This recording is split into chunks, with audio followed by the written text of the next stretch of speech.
an actor. He's an entertainer. He's a comedian. He's a doctor. He's full of talent. As for me, I'm full of other stuff. But I want to welcome to the show Dr. Rob Ruffalo, a.k.a. Brocky Rob. Welcome to the show. Vincenzo, thank you so much for having me. I'm super pumped. Absolutely. Yeah, it's pleasure is mine. Hello, Donnie Dudes, Michael Gershel. Make sure you're following Rob. Guys, again, make sure whoever joined my people, follow Rob. We're going to get into it in just a moment, but this is we've been looking forward to this evening for quite a little while, and we are going to make sure we download this after we're done, so we'll share it and have it for eternity. All right, Rob? But please introduce yourself to the guests. Sure. I'm Rob Ruffalo. I'm Dr. Rob Ruffalo. I'm a physical therapist and chiropractor, dual license in the state of New Jersey. Been in private practice for 37 years right now. Been a therapist for 41 years. But I've been an entertainer my whole life, because when you live with a bunch of siblings and you're vying for attention, you start entertaining people. So back in Brooklyn with all the relatives, I'd be the guy making all the jokes and all that kind of stuff. So I started early on being an entertainer. I always wanted to be a Broadway actor. And then my agent said I had a face for radio, so that was the end of that tune. And I did a lot of comedy, a lot of theater. So I've always had a passion for entertaining. And that's really how it started way back in the day. I did, some community theater. It's always been wrapped around fundraising. My mother, the Sicilian, the Sigiata family, the general, was always involved in raising money for the church, for the Knights of Columbus, the Columbiettes, the Rosary Society. So I saw her doing all this, and our whole family was always big on fundraising. So one of the first shows I was ever in was a show called MAME. It's it's a musical. I played little Patrick Dennis.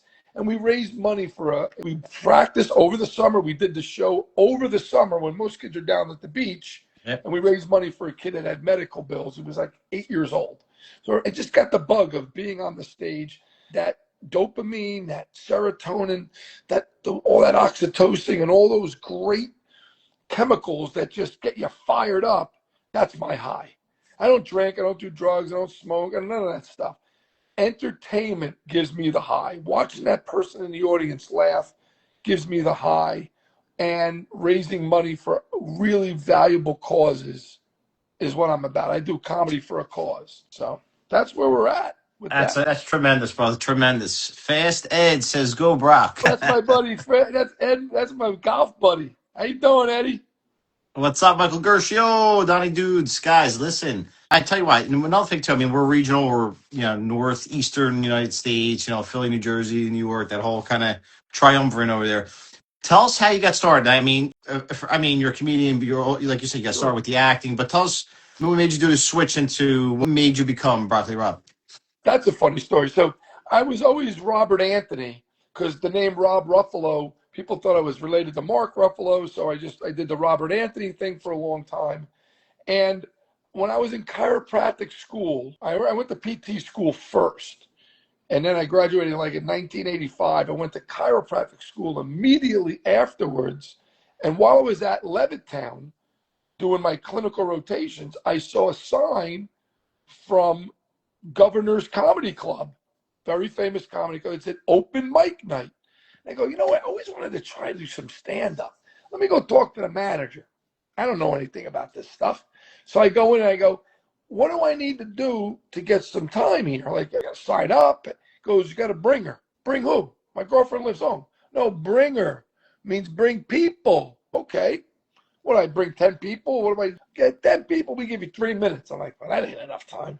What if I bring 20 people? All right, we'll give you 7 minutes. I go, what if I bring 30? Listen, nobody brings 30 people to an open mic. I go back, Vince. Everybody loved me in class. I had 110 students in the class. 80 people showed up. The guy gave me 25 minutes. So the very first time I ever got on stage, I did 25 minutes. And I just talked about, growing up Italian and, all that kind of stuff. So that's where I got hooked.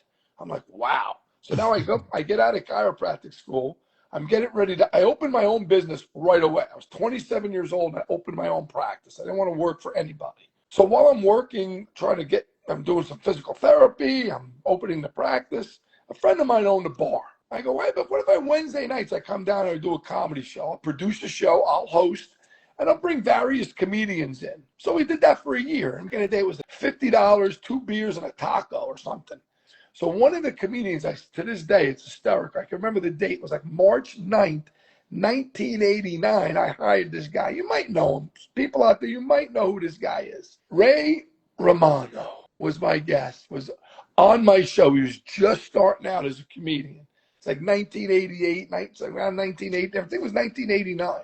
I had him, Richie Voss, Chips Cooney, Gemini, Quentin Heggs, Bobby Woods, like all these old time comedians that, they're still going today. And then I became a doctor, got married, had a kid, and, did a little here and there. And then I kind of just, kind of went away. I did my last production as a musical. I played P.T. Barnum in Barnum for a local theater. That's when I first met my wife. And that was 1993. So that's 33 years ago. So there was a lot of stuff in between. We go to this one show one night. This is a funny story. We go to this show in January 2017. I'm in the audience as an audience member, but I'm like a scout, like, Boy Scout, got to be prepared. I brought some props with me in my pockets just in case I talk to them. Maybe you never know. I went up to the lady, can I get on? Oh, this is a set show, yeah. So I go and sit down. One of the women with me, this lady Sharon, goes, we got to get you up there. She goes up to the guy running it and says, come on, this guy's a comedian. You got to get him up. This is like insane, because that's like having your uncle at the wedding saying, I could sing, and he gets up there. You don't know if he's going to bomb. And they put me out in 5 tight minutes right before the headliner, Janice, who's a dear friend of mine now, Massetti, was freaking out, going, Greg, what the hell are you doing? Like, bringing a guy from the audience on it. And I crushed it. So after the show, they both wanted me to go to their place in Broadway Comedy Club. And that's when I said, this is it. We started doing a lot of shows together. And I did shows in Broadway Comedy Club. Then I did Dangerfields. And the next thing you know, I flew to LA. My son lives. I did like a couple clubs there. I was down in Boca. I did like, wow, this is so much fun. I'm back on the stage. And one of my patients was doing like an open mic night. And he goes, why don't you come down? So I went down. But listen, you didn't even know who I was then, right? And we get on the phone. Once we start talking, I get fired up. You know that. So I get a little fired up. So I went to the owner of Rascals Comedy Club in Montclair. It was a big comedy club back in the day. And I said, listen, I want to raise money for the blind, because I had 3 blind siblings in the family. They all had retinitis pigmentosa. They're all blind by the age of 30. My brother Joel, God rest his soul, war veteran, Vietnam, died 4 years ago. Very hard losing a sibling. I already lost my mom and dad. My dad died in 2000. My mom died 2007. But they're still part of my act. They're still part of me. And in a positive way. I don't like comedians that bash their parents. I'm not about that. These people raised me. They were great. So 2005, I go to Rascals Comedy Club and said, I want to raise money for the blind. They go, okay. I go, the tickets are $20. I think the tickets were $10. They go, or $20. I want half the gate, and I'm going to sell tickets. They go, well, okay, how many tickets you want? I go, give me 100. 2 days later, give me another 100. Sold 325 tickets, sold out crowd. I said, the only thing I want from this, to headline it, I want 30 minutes, and I want a DVD. For you kids out there, what a DVD is, something we don't have anymore, but it was a DVD. And we raised $3,000 for the blind. So that was my mission, to be comedy for a cause. I put the fun in fundraising. And to date, it's close to 80,000, maybe 85,000.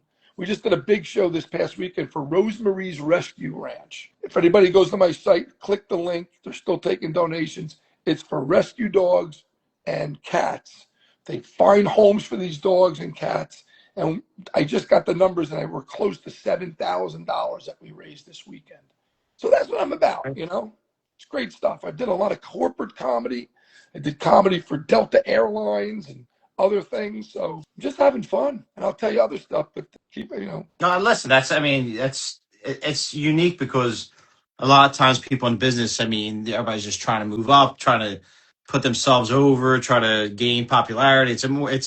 Not that it's selfish, but they're interested in their career more than anybody else and anything else. But the fact that you're focusing on charity and doing the right thing for a lot of people that need it and animals as well. I mean, that says a lot about your character, man. It's a beautiful thing. Well, I had a little. it's like, like I said, I'm a doctor by day, entertainer by night. So, I got the meal and I got the dessert. Sometimes you don't always eat the dessert, but you need to have the meal. I had a little foray, and not that I was ever seeking to try to be a comedian, but when I lived in LA, it was just a really fun time. Back, it was 2008, and when I went out there, I hooked up with some people from Philly. One of them being Eleanor Kerrigan from the Comedy Store. She's a South Philly girl, and she was a waitress there, and then she became like part of the fabric of the Comedy Store. Back when things were really kind of kind of descending, I guess. During that time, I think Mitzi had died, and it kind of still the Comedy Store was kind of on the lower end of things. But I got to hung out with her. She was engaged to Andrew Dice Clay, so I got to hang out with Dice and Don Marrera, and I did a little open mic at the Comedy Store. It was really cool. It was a lot of fun. I did actually did pretty well, so it was a good time. That's awesome. Yeah, I remember Dice. I knew his whole act growing up. Who knows? Yeah, I mean, everybody loved Dice. Mikey Pickles, what's up, buddy? They when I had like a binder full of all his jokes and pictures. I mean, I was like 12 years old, and I had no business listening to any of his content back then. So we got corrupted very young back then. Absolutely. I mean, my go-to comedians that I grew up watching and memorizing all their stuff. I mean, I'm going to say it, I know, but it was, Bill Cosby. I mean, we're not in a good realm with him right now with what happened, but the guy was a great storyteller. And then you got Carlin. Nobody does it better than Carlin. And of course, you got Rodney. Yeah.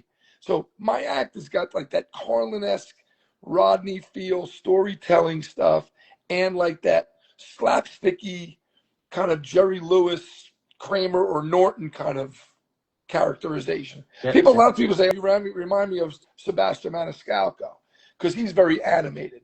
But I'm very animated, but I've been doing it a long time. And I just try to bring more of a theatrical, like comedic acting to the stage rather than just sitting there holding a microphone. That to me is boring. And no, it's the thing, man. And you either have or you don't, right? So I know a lot of people, we all have to kind of pursue something. And I know a lot of people that they just want to play around and do it as a hobby and just they want the opportunity to entertain somebody. And I think I have respect for anybody who gets up on stage, no matter how good or bad. I have respect for anybody who gets up on that stage. Yeah, it's they say the number one fear is public speaking, and the number two fear is death. People rather be the guy in the box than the guy talking about the guy in the box. Give me the microphone, I'll talk about the guy in the box. It's true, man. I'm never afraid of that. And I being around Dice and being around Don Marrera and a lot of these people at the Comedy Store, even like I remember like Bobby Lee and hanging out with him, and even Sebastian Maniscalco a couple times. Which I don't know. I kind of no offense, okay, because he's a very talented, he's a genius. God bless him, but he irritated me. Sebastian Maniscalco, he just being Italian and it just irritated me. It was over the top. But anyway. Let me digress. Anyway, but it's a science, man. It's not being a comedian is not like you just go up there and, it's delivery. It's not as easy as it looks. And I think bringing real life situations is really funny. Bringing something that really just occurred in your life and you just put that little bit of spin on it. That's what makes it funny. So moving forward with the next step, I see you're an award-winning filmmaker, and that's awesome. So I wanted to delve into the filmmaking end of it. And that all happened because I'm a film buff. I was blessed with a photographic memory back in the day. So when we used to do plays, I knew the script like by the second day. I knew everybody's lines. And I'm like, you tell me about a movie, I could probably recite the movie if it's a movie I like. I mean, forget about The Godfather, My Cousin Vinny, on and on. So one night, my wife and I, she's a big Scarface fan too, we're watching Scarface, and the scene comes on where I'm the bad guy when he's in the restaurant. Everybody needs a bad guy. So there's subtitles. So I get up and I start acting out the scene, reading the thing, almost like karaoke, but acting okie. And I'm like, you know what? This is a good idea. I always wanted to be in these movies. So why don't I do the movie as the character, but be Brocky Rob, but take the dialogue and spin it. I sent you a couple of my things. Fantastic. Sure. And I love your work. So I said, let me do a movie. So I have a movie that's out. It's in 30 film festivals. I just got accepted to won so far. You know, they're all different dates when you get accepted. And not only did I get accepted, but I won Best Director for the movie, and it won Best Parody. It's called Brocky Rob Goes Hollywood. And in honor of Rocky, and I know you're from South Philly, love the Rocky franchise. I know you just had Frank Stallone on. Good friend of mine in California, Mike Torsh, is good friends with Stallone boys. Here's my shirt. Let me show you real quick. I hope you can see it. But it Nice. says Rocky with the canals. So I did a movie parody of Rocky called Brocky. It's hysterical. Now we take that. Then I did the scene from A Few Good Men. You can't handle the truth, but all about being a comic. Then we go into Brockfellas instead of Goodfellas, and we end up with My Cousin Broccoli. And the woman that played Kelly Fine, she's probably watching, who played the Marissa Tomei part, nailed it. So we're doing these iconic scenes with a comedic twist. The next one that's being produced as we speak is Broccoli Rob Goes Mob. And then I got Broccoli Rob Motivational Moments. I think I sent you that one about my dad with the Rocky 5 scene, because I know South Philly, Rocky. I sent that to you because I think I sent you the Sunshine and Rainbows one. Yeah, you did. Yeah. So we're having a blast filming. I'm filming Michael Jackson video. I'm doing a Michael Jackson spoof tomorrow, doing Thriller, Beat It, the whole bit. So I'm having a ball. Listen, I'm having fun filming. I've always wanted to be in a movie. If you can't be in a movie, make your own movie. I couldn't agree more. Listen, I mean, that's what I do with my film Washington Avenue, which, by the way, is on YouTube Okay. under Inside Hollywood with Vinny. You'll find it there. But that was the thing, man. It's, for years, you're like, well, what if I write something? I wonder if somebody will notice it. And what if I, who do I send it to? And do I need a manager? This day and age, you pick up the phone, you pick up the camera, and you just practice and you put things out there. And social media is incredibly powerful medium. Like we grow up, we're around the same age. Yeah. Like, we could never even dream of this type of technology. So now we have everything at our fingertips, and I think it's beautiful because one, it's entertaining. You're entertaining yourself, you're having fun, you're getting good chemicals out of the experience. People are laughing, and you're taking a shot at something you really love. It's a beautiful thing.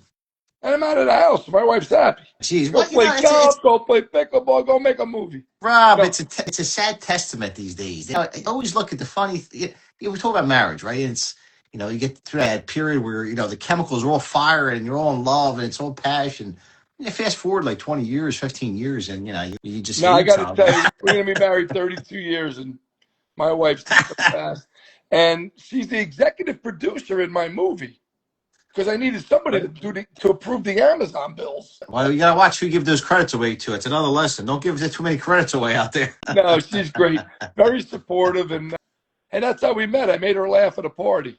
That's good. Now, comedy is like the best medicine. It really is. It's probably a cliche, but comedy really is the best medicine. It's such a necessary part of life, and people that know it are just always miserable and this and that. I'm like, man, go watch some like old school Easy Money, or go ahead and put on something like, you gotta lighten up, I mean, I grew up today, Sunday mornings at 11:30, Channel 11, Pix 11, because we ate at 2 o'clock on Sunday. What time do you guys eat? Around 2:30, right? With the Sunday. It's something like that. I don't remember. But 11:30 to 1 o'clock, you watch Abbott and Costello. Yeah, that's right. Starving because you're at church at 9 o'clock in the morning. Now your mother's making now I don't know what you call it, gravy or sauce. That's a whole nother. You could have a war over that thing. Yeah. We called it gravy on Sundays. We called it sauce in the middle of the week. I think because gravy on the weekends had meat in it. So anything with meat was gravy. I don't know. You could have a war on this thing. I mean, you could have of course. It's crazy. So, watching Abbott Costello on Channel 11, Pix 11. Those guys were. I grew up on them. I grew up on the Three Stooges. I couldn't watch enough of it. I used to actually write down all the different episodes to find out which ones I watch, which ones. I mean, that's why those are, you guys really look at those classics. These days, they're not, everything's streaming, so you're kind of just watching whatever is the fad thing. But we watch reruns. I grew up on Gilligan's Island, Welcome Back, Cod, or all these things. I mean, Sanford and Son. Yeah, Archie Bunker. I did I have a one-man show that I just did the other night. It's called Then and Now. I talk about then. And I talk about now, and that's exactly what I talked about. Gilligan's Island, Archie Bunker, all those great shows that we used to get for free, and now we're paying for cable TV, and we're watching reruns. I'm still watching reruns. There's nothing on. There's 1,843 channels. There's nothing on TV. Look, you got to be watching us tonight. There's nothing on. The basketball game's over, right? The hockey's over. Nobody cares about baseball right now. You got to watch Vinny from South Philly. It's time. It's time well spent. Me and Brocky Rob over here. All right, if you just joined us, we are with Dr. Rob Ruffalo, aka Broccoli Rob. He's a great comedian. He's an entertainer. He's an actor. He's making movies. He's making magic happen. Let everybody know where they can find you outside of Instagram. Okay, well, on Instagram, it's Broccoli Rob, LOL. I think it's on TikTok too, same name. I have a YouTube channel as well. Just go under Broccoli Rob. I think it's, if you go into my Broccoli Rob, LOL, you'll see my link tree, and you can find all that stuff and everything like that. But I am a physical therapist and chiropractor. I have an office in Bloomfield, New Jersey, and I've been there for 37 years. And I make people laugh, and I get them better. I've had over 10,000, maybe 11,000 patients in my career. And we have a very good La Familia kind of feel in the office, which is very important. I think bedside manner is very important. My office isn't like a big conglomerate with a million people running around. You come in, you see, you get me. And it's like you don't get this. There's not a stand-in unless I'm on vacation. And my understudies when I'm away are top notch. But it's great. I still love taking care of people. But of course, I want to see this go in a different direction. I would love to write for sitcoms. I'd like to write, or act.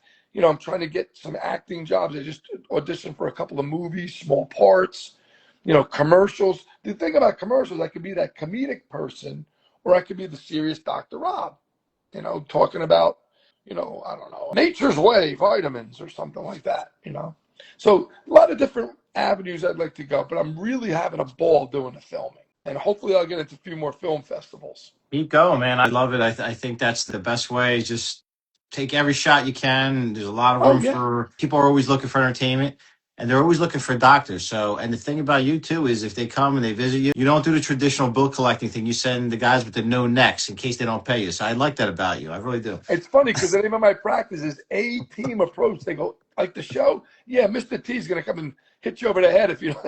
Okay, two months still to pay. If not, you got Angelo after you. That's it.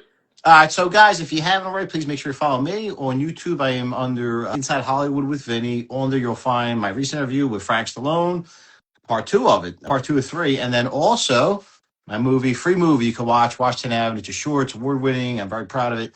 And and look, I can't wait to have you back on. Are you coming up with any shows coming up that we want to plug?